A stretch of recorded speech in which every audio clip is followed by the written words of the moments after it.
we kind of got to the end of Ephesians 5, starting Ephesians 6, I believe is where we are. But as we begin, I'd like to ask Mike Dean to lead us in a word of prayer.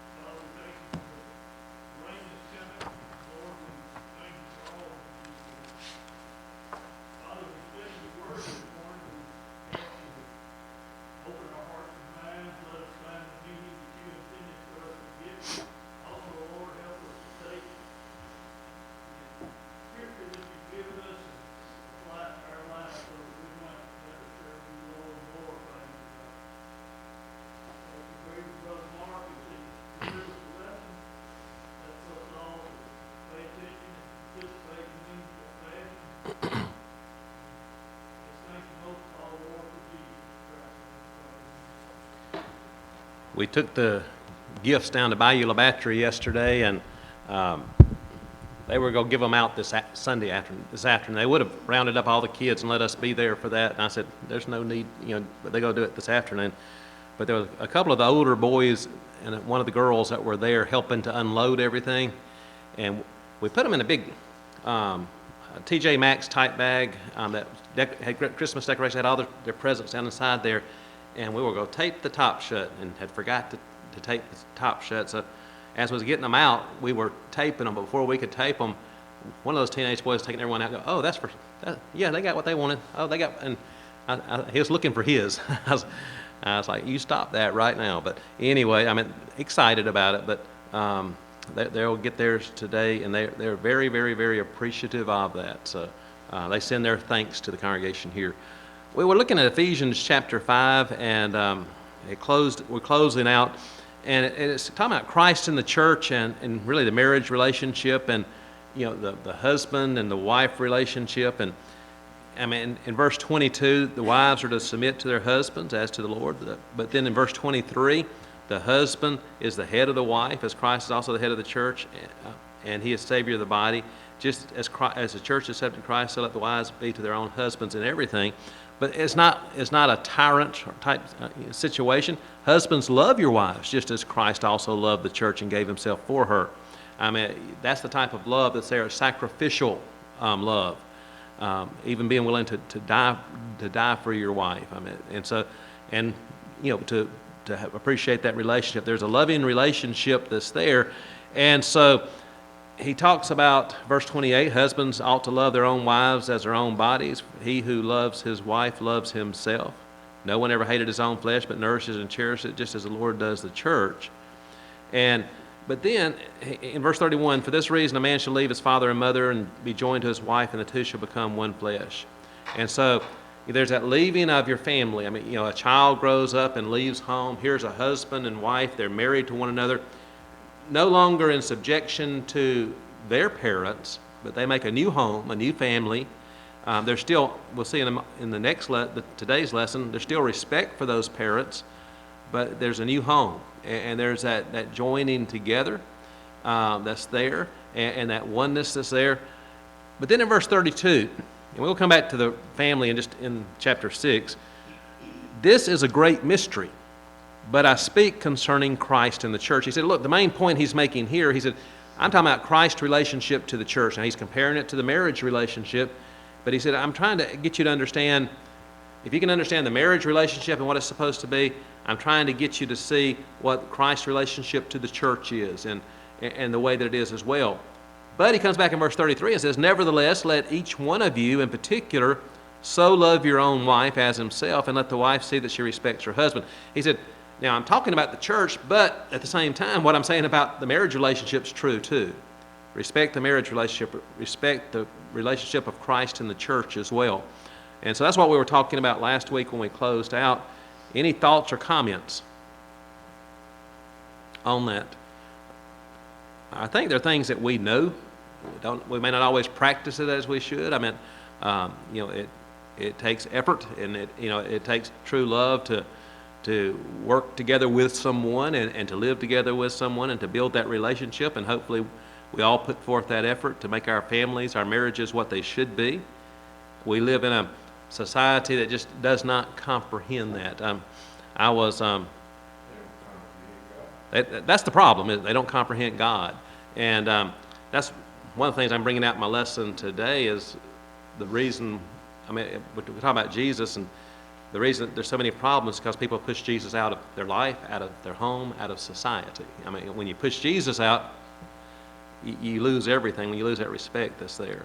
I was going down the high, coming back from Nashville the other day, and had the radio on and listening, and it's one of those, it's an XM station it's playing music, but then they'll have talking in between, and I really wasn't paying attention to the talking and what was going on, but it turned out it was some, and probably not the best thing to listen, but it was some bar room in Nashville, I guess, is where the person was broadcasting. I just liked the song that was on when I stopped at the thing, but it caught my attention. They said, we're about to have a marriage ceremony take place here, and so I left it on there and listened, and there was this couple that, we have already got a license, we're going to get married on New Year's Day, but why not just go ahead and do it here in this, we like you, and we like this show, we want to be married on the national radio, and you could tell they had way too much to drink, but when they had somebody that could do the ceremony, and that happened to be there, and they said, do you take so-and-so to be your wife, or whatever,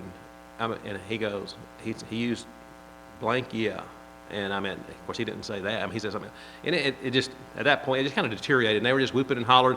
And I thought, where's the sanctity of marriage or any kind of respect for it? It was just kind of like a big party and having a good time. And, of course, to most people, they don't even go that far as, so many people will live together, and they may or may not get married. I know one couple that had lived together for quite a few years, not from right around here, but that had lived together for quite a few years, and then they decided to have a big fancy wedding and wanted everybody to come to their big fancy wedding and bring them gifts after they've been married. Lived together for about 5 years. And I thought, that's kind of got it in reverse there, but that's society. And we need to respect marriage and understand that, it's within the marriage relationship that that you become one flesh, and that those things take place, and we don't live in immorality, and yet the world pictures it differently. And but he says, look, you leave your father and mother, be joined to your wife. I mean, there's that relationship that's there, that commitment that's there. And he says, like for the husband, love your own wife as yourself, and the wife, respect the husband. Do what? What does it mean to you? What do you think it means? Well, if you're sick and you need help and you need some whatever's wrong with you that you're not happy, Right. then you're going to do something about it. But now it's just the thing that it's just me. If my wife is, whatever's wrong with her, she'll figure it out. It ain't like you're trying to love her enough or each other enough to try to fix whatever's there. It goes back to the golden rule as well. Treat them like you want to be treated, but even more so.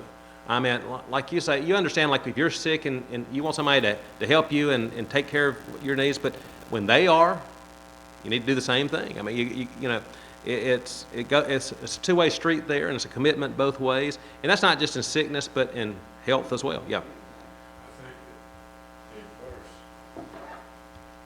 32, Okay. in my Bible, 32, it's a New American Standard, this mystery is great.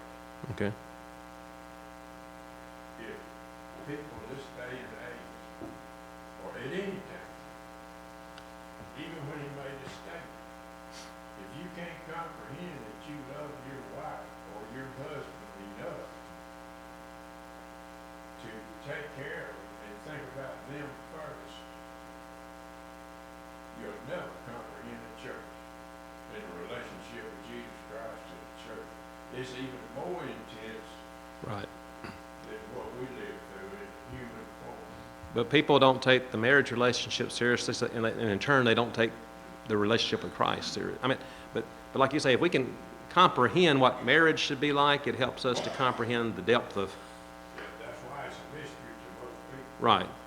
Yeah, I mean, they lived in a world that didn't really appreciate, I mean, the Grecian world, the Roman world really didn't appreciate marriage as they should. And in fact, the Jews had got to where, just divorce for any reason, just get tired of whatever, cast them out, as long as you gave them a writing of divorcement. So even there was a struggle among many to have the proper love and respect that's there.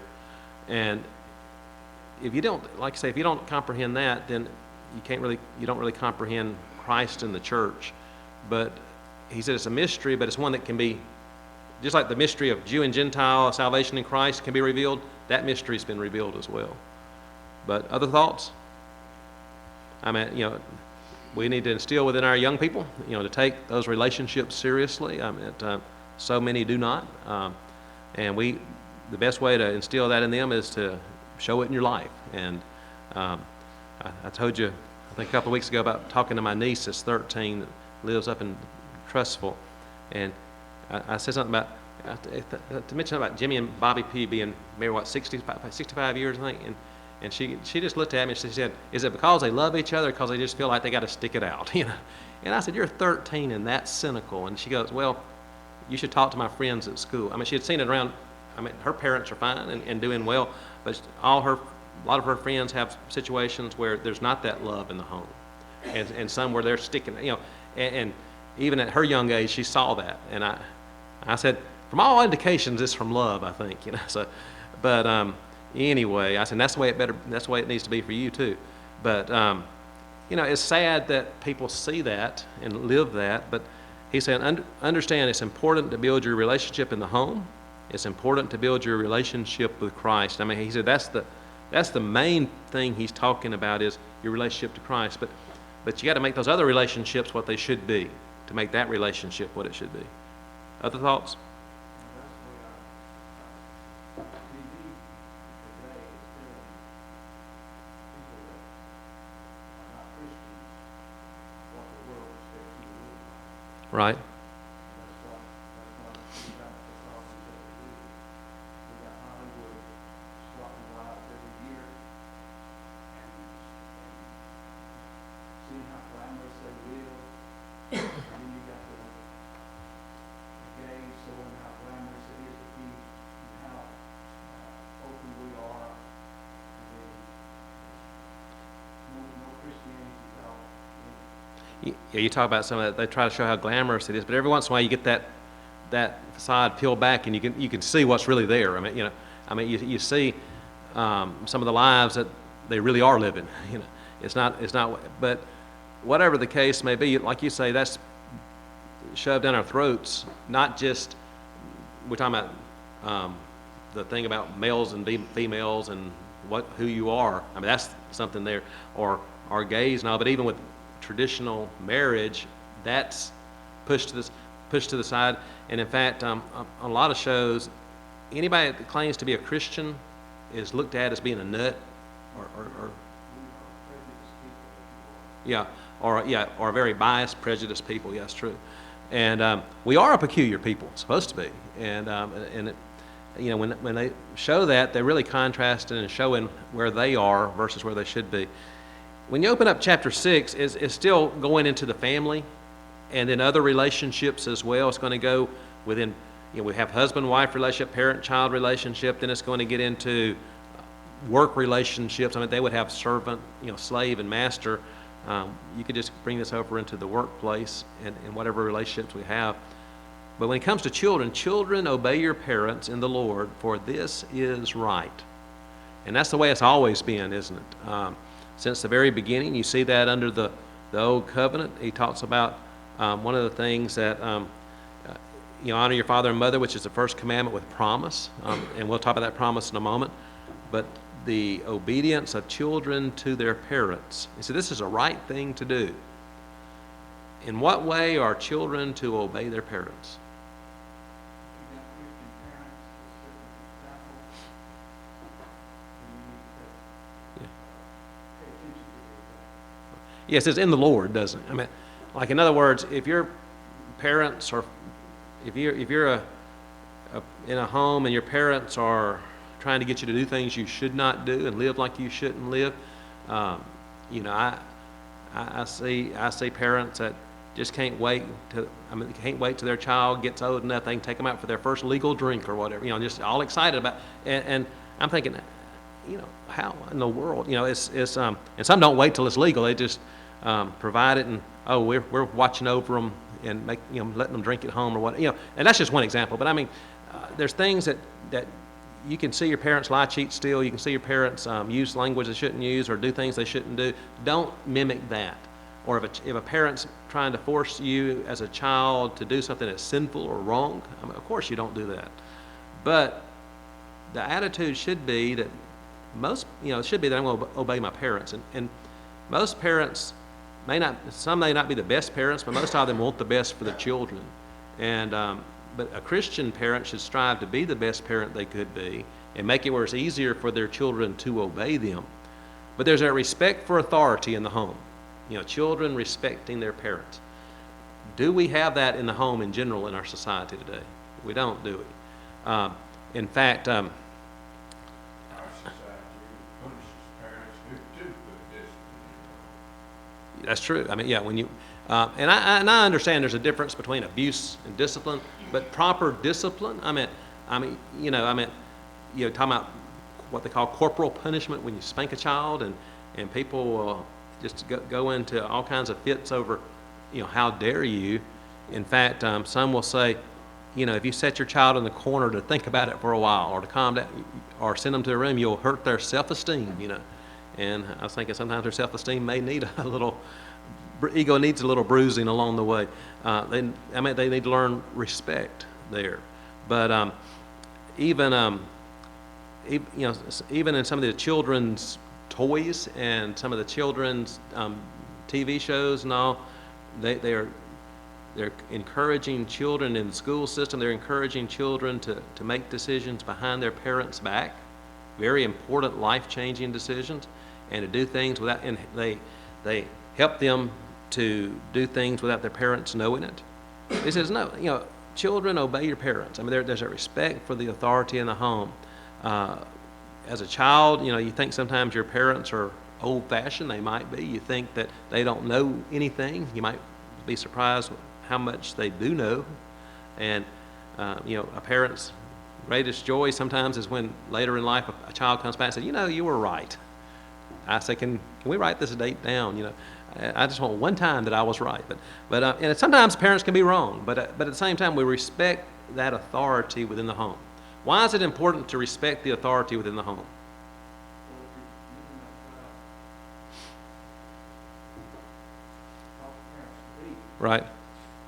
then you're going to first say, you listen to your parents that live all on the earth. Right. That's just keeping you out of trouble. Right. If you misbehave yourself, you won't have near as many conflicts yourself, conflicted conflicts that the world has. It's not just a parent trying to be mean. They're trying to keep their child safe, yes. And now, we'll come down a minute ago, there's a difference between that and provoking your children. Now, there's some that can be such harsh parents and do it and be cruel with it and just trying to just be over them and micromanage every single moment. And you got to be careful there because you can provoke them to wrath and rebel. And so sometimes it's hard to see where that line is on some things. But still, the parent should have their child's best interest in mind, and the child honors them and respects that authority. Why else is it important to respect the authority in the home? Why would God have it set up that way? If you don't respect it in the home, you won't respect it out of the home. But if you learn to respect it in the home, it can help you, like when you go to school, or when you get into workplace, or society, when it comes to laws. If you don't respect your parents and when they tell you you got to do this and you don't do it and nothing happens, or you can't do that and you do it and nothing happens, and then when you get out into the world, you're going to think it works that way as well. And sometimes it does. Sometimes some authorities don't respect the law like they should, but there should be that respect for the authority in the home, in society, and then ultimately with Christ. If we don't respect our parents and their authority, if we don't learn that, then we may have a much more difficult time respecting the authority of Christ. I think that's really the point. Get children learning to respect the authority in the home because it prepares them later on in life to have the right Okay. If they get the foundation there, that you have to have no right relationship with God. That, It's purely an obedient relationship, and you have to learn to obey Him on the Lord. yeah, bringing them up in the nurture and admonition of the Lord, we say, and that's like you say, you're preparing them for that and instilling those principles in you, and then it falls in naturally when, as they learn more about God and their relationship to Him. Okay, yeah, because whether they love or hate, sometimes, and whether the parents are good or bad, sometimes it goes to the next generation a lot of times, or even if they overcome it, it can leave some scars there. Yeah, but so there's a responsibility there as parents, and again, I'm looking. We have our children in here are grown. Everyone that's other than two people in here, our children. We all look at them. No, our children are grown, but still, even as grandparents, there's some things that you can do as a grandparent to emulate Christ and to set the right example. But even as an adult now, and you have grown children, you can still show them Christ in your life, and show them a couple maturing in Christ and growing older. Show them the love and the commitment that you still have to the Lord, and that will instill some principles in them as well. But for children, he said, look, children, you're ready to get up, be grown and gone. You can't wait until you get out of school and get off on your own.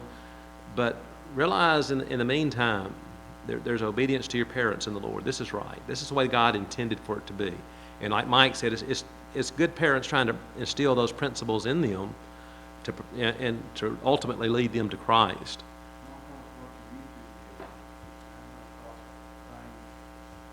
Little children, 3, 4, and saying they were swearing and using vulgar language, and they thought it was cute. Yeah. And you just wonder, what their parents? Oh, there are parents that will post their children cussing up a storm, and I think it's funny when you hear a little bitty one use a word that I'd be ashamed to use, and they think it's funny and they post it, and everybody laughs, but then everybody knows where that. Well, now sometimes a child will learn, hear something at school or from one of their friends and come home, and one of our unnamed children, not in this room though, so okay, came home from school one day and somebody had said the E word, and I said, we went through. I could not think of an E word that was, and anyway, we went back and forth, and they didn't want to say it because it's too bad to say, and they called somebody an E word. Finally, I said, it's okay to say it, just say it. You don't mean it. And they said, idiot. I was like, that's an I word, But anyway, but that to me that was cute because it was a little one. We hadn't done that, and you had a life lesson. You could talk to them. You should not call someone an idiot, or whatever. But and I was thankful it wasn't anything worse. That you shouldn't call anybody an idiot, but at least it was not some of the other stuff. But like you say, people think that's cute or funny. Back in the summer, they had Fox News, this little boy, about the same age, discussing the policeman. Yeah. Yeah, and that shows you there's not the proper home, and then that they have not instilled any kind of respect for authority there because, within certain communities or whatever, you have so many people that disrespect police, and that does go across the color bounds too. I mean, you can see that in black or white, sometimes where people just have a total lack of respect for authority, and that's just sad. But we should respect that authority. He said, respect the home. Parents take it serious. I mean, we want to make sure that we're in the Lord and that we're bringing up our children in the Lord, and then children have respect for the parents. And he says, honor your father and mother, which is the first commandment with promise. What's the difference between honor and obey? I mean, they go together, but how would you define them differently? To honor and to obey. Can you obey without truly having honor? Relative to the age of the child. Okay. I honored my mother, took care of her as an adult. Okay. I obeyed when I was a child. Yeah. When you're within that home and they're your parents and you're in subjection to them and you obey them, but then when you go out and begin your life alone or in a new marriage, you no longer have that having to obey them. Like you said, the honor still goes there. Jesus got onto those that tried to get out of taking care of their and honoring their parents in an older age, saying, "Oh, I've dedicated everything to God. I can't give it to you." It's Corbin, and there's still that honor that goes on, even when you're to the point that there's respect there, even when it's to the point that you don't have to obey them anymore, that you're on your own. There's love and respect for them, or there's honor for them, and the honor can carry with it, put feet on it. You know, when they get to a point they can't take care of themselves, you may have to step in to help take care of them or provide help for them in some shape, form, or fashion. Other thoughts on honoring and obeying? The author said, "Do not conduct yourself in such a way that you bring dishonor upon them." And it's really about how you live your life and it reflects well on them. That's how you honor your mother and dad, is to live in a fashion that reflects well on them and the way that they look at you. You're talking about honor the family name, we say sometimes. You know, keep. Don't do, I mean, go ahead. don't do things that make the parents ashamed of. Yeah, I mean, you know, you look at that. You know, parents shouldn't do things that make their children ashamed of them, and children shouldn't do things. The children should. Either way, I mean, you look at Certainly dishonors a parent when you conduct yourself in such a way as people say, "Well, where you learn that?" right. Yeah, people assume, and sometimes they may assume correctly on that, or if they don't, you don't want to embarrass or bring shame on them. Now, to some people, to some parents, it's an embarrassment of their child as a Christian, but now that we still have to do. But like you say, we should be concerned and not want to hurt them in a way that, you know, again, in the Lord, we don't want to bring shame upon them as well. I was trying to see where I had. If you, on your class book on page 114, about halfway down, it says, there is significant overlap between the two terms. Obedience carries an outward action, while honor describes an internal motivation. And perhaps there's some of that there as well. You know, you can go through the motions of obeying, even though you may hate someone or hate something. You know, you have under some, you know, some things with government, we do things because, not because we love our government or whatever, but, you know, in certain respects or certain laws, but we feel like we have to do it and because it's the law, and so we do it. But then there's a difference between doing that with honor and I think truly the honor, when we think about parents, is a love and respect that's there as well. But honor does, you put, just like we're talking about love, you have to put feet on it, or faith, you have to put feet on it and put it in action. Honor demands feet, it demands action as well. And you know, they took care of us when we were little, and we may have to take care of them when they're older. And it says the reason why, it says the first commandment with promise. What's the promise? That it may be well with you and you may live long on the earth. Now, that's a general rule. I mean, like I said earlier, I can't remember who's talking about, you know, the things that parents are doing, they're trying to keep you out of trouble. And, you know, trying to get you to live the right life. And it can save you from a lot of heartache and sorrow and grief.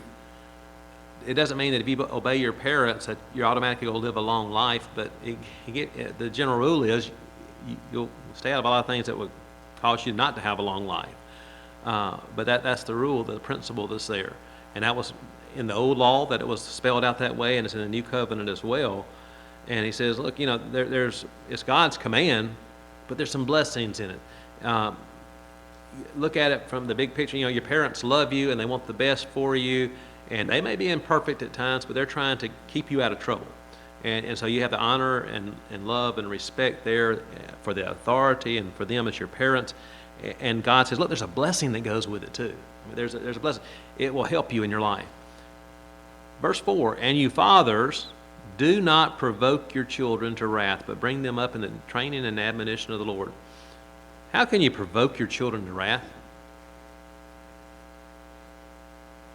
I know no one in here has ever provoked a child to wrath, but how can some people possibly do that? Overbearing? Okay. Constantly trying to never pray, never put them in a situation where they accomplish. Yeah. Always overload them, fix them where they can't accomplish. you go in there and the child's working hard trying to do something, and you go in there and point out the one flaw, or the one shortcoming, and just harp on that. Like I say, set them up to fail. Not ever looking for the good or praising. Other thoughts? I struggle with this one, Mark, because in today's world, society is conditioning people to respond to correction with wrath. Right. Especially if you're trying to point out that somebody's behavior is against what God would want them to do, then society is continually conditioning people just to be angry about it. Okay.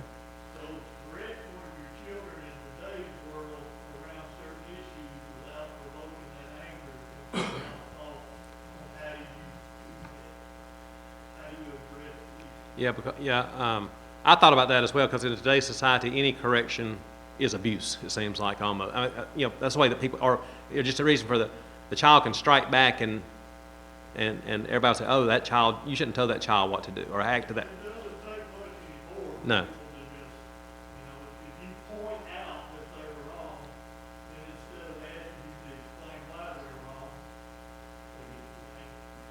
they get angry. It's one thing when a child asks why. I mean, of course, sometimes you just come back with, "I told you so," but sometimes they really just want to understand why I need to do it. And you could sit down and let that be a teachable moment. I mean, there's sometimes people question Jesus, and it was just trying to strike back at him. Other times they wanted to know, and you can tell the difference sometimes with a child. But and there is a place for saying, "Because I told you so," I'm the parent. There's a place to even say that at times. But if you're a teacher in a classroom today with kids, or a coach working with children, or in any area where you're dealing with someone's children, it can be a difficult thing, because if you try to practice, and I'm talking about good discipline, not abuse, but if you try to practice proper discipline or respect, the parents many times will come down on you. That child get on their cell phone and call their parents, and the parents will call that person and let them have it, before they even know what the situation is sometimes. And so, like I say, it's difficult in today's society, but still, we have to be the type of parents we're supposed to be. And there's, make sure our children know that we love them. We show that we love them. And then if we're that type of parent, when the discipline comes, it can be handled in the right way. They may, I don't know any child that just loves getting disciplined. I mean, loves any type of punishment.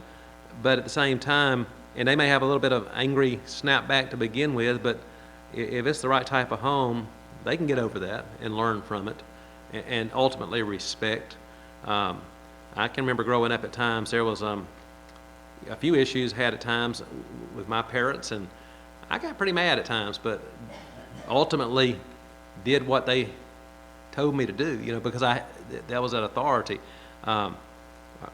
I didn't get in a lot of head-knocking things with my parents, but I can remember one time when I got to college, and I lived at home my first year at college, then moved into the dorms, but still in the same town. I can remember, I started growing a beard, and my mother was very old school with that. A beard is a hippie, and hippies are not good, and she did not like me growing my beard. I mean, she just did not like it. I came home and I had that beard, and got up on Sunday morning, and she saw me, and she goes, "We're about to leave to go to church. When you come, that beard better not be on your face," And that was kind of hard, and I was mad, but I shaved it off, and my face was bleeding from where I just, but I shaved it off. I showed somebody, but anyway, I did it because that was my parents, and that I was trying to respect it, even though I did not. I knew I was no hippie, and I was not rebelling against authority, but other people had it, and I told my mother one time, I said, a lot of the men I'm around, and even some of the women have beards. She didn't see the humor in that one either, so I learned not to joke about it. But what was funny was, she got to the church building, and she was just crying to the preacher about her rebellious son and his beard and everything, and it was Brother Randolph, Kenneth Randolph. Of course, he had beard at times, but his son came in. that morning while she was crying to him about beard, and he had grown a beard. She goes, never mind, never mind. And she finally said, okay, just don't grow it out later. She came back and said, just don't grow it out too long. So anyway, but, ultimately, I had been instilled in me, you respect your parents and you obey your parents. And it can make you upset sometimes. But in the grand scheme of things, and then Leonard Johnson, that was at Faulkner, was that way as well. And that was another, I had to shave my beard off quite a few times. He wanted me to go with him up to Rainbow City to a church up there and talk, he's going to talk about Faulkner. He wanted me to go as one of the students.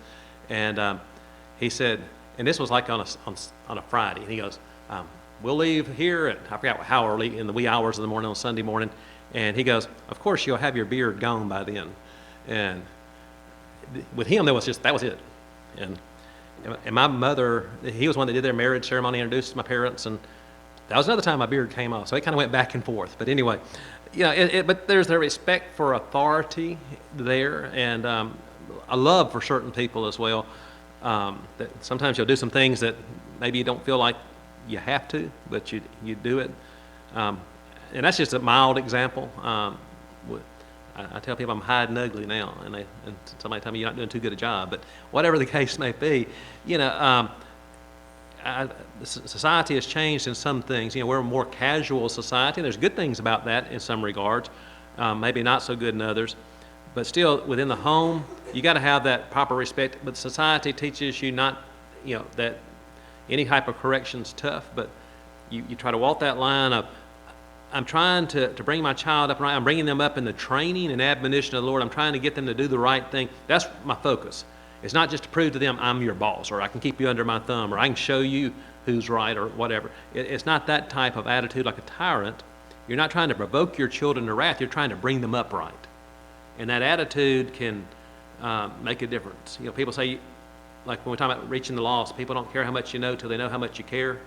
And children need to know how much we care, so they'll learn from the things that we know. Other thoughts? One thing, brother, you're around somebody who's trying to look like a man. Right, A man would look like. right. And some of the people we got that are men trying to look like something that. Trying to make it more effeminate type thing. Yeah. That I don't, uh-oh. You're stepping on some toes now. So. I'm talking about, those types that are. I did not respond with it. No. You walked off your own little, walk the plank yourself. No, I know what you're saying. No, you look on a lot of shows, and we were watching one show, it was like a Hallmark type movie, and again, it was actually a man and a woman, but we kept trying to figure out something's just not right. And finally we realized they had made the man so effeminate, and he had more of an attitude that you would think of a feminine attitude about everything, and I mean, than a man.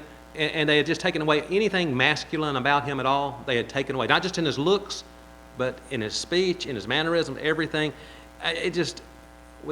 I'd have to go back and watch it again, take notes, but I mean, it's just, they were taking everything masculine away from him.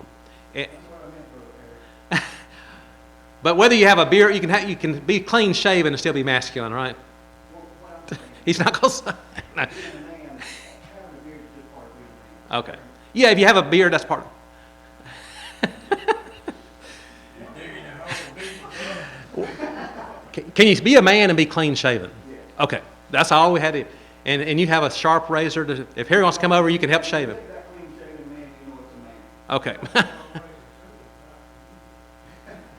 Would you trust him with a straight razor at your throat, Perry? Okay. You got to build his trust back again. No, really though. I mean, we're joking around, but whether you have a beard or not, you can still be a man. Right. But when you do have one, it's not a sign of rebellion anymore. I'm talking about when you look at a man and know it's a man, and not. Right. You've got these people that don't want to be a man. Right. I'd rather be around a man who wants to look a little scruffy than somebody who. We've gone in restaurants and we try to figure out. Okay.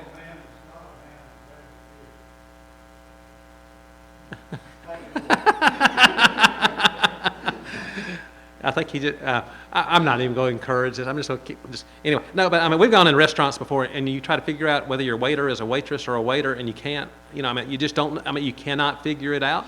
And I mean, and it's just, it's kind of, we finally, you just kind of ignore it and go on.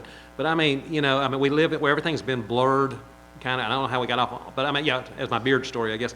But there's nothing. A man should be a man and be proud of being a man. A woman should be a woman, be proud of being a woman. And take on those roles, because there's women that try to rebel out of the role that God's given them. Men that won't take won't take the role that God has given them. And they try to blur those things, but there's roles that he has and purposes for each. Like within the church, you look at whether elders or deacons or ministers or members, men or women, there's things for each of us to do, and we should be thankful for that. But again, there's that blending and mixing and messing up of all of that in our society. But he says, look, as a parent, as a father, don't be the type that just tries to provoke them. Yes, you can love them and bring them up. I know people that have been brought up in very abusive situations. On certain things I thought, boy, that's abuse on my, with the thing, back to the beard story. But then you get out in real life and realize, no, that was, they loved me and was wanting the best for me and with concern. And there's a lot of homes that aren't that way. Bring up your children in the nurture and the admonition of the Lord. And, right. And it's something that's not that bad in itself, you'll turn out to be a good person, don't bring any wrath. That's easier in hindsight to go back and look at some of that. And you're talking about picking your battles. I mean, there's times when you, when you try to, you try to make this is it. This is the time. I'm going to bring the hammer down kind of thing. And then you find out that what they said was right and what you said was wrong, and then you got to go back and apologize, And that's when you really be careful. You have to be careful with the battles you pick. But anyway, it can be a struggle. It's not always easy, but nothing in life is. But think how much better if society would be if everyone would take the home seriously. We can be do it within of our family, and then I appreciate the discussion, and we'll take up there next week.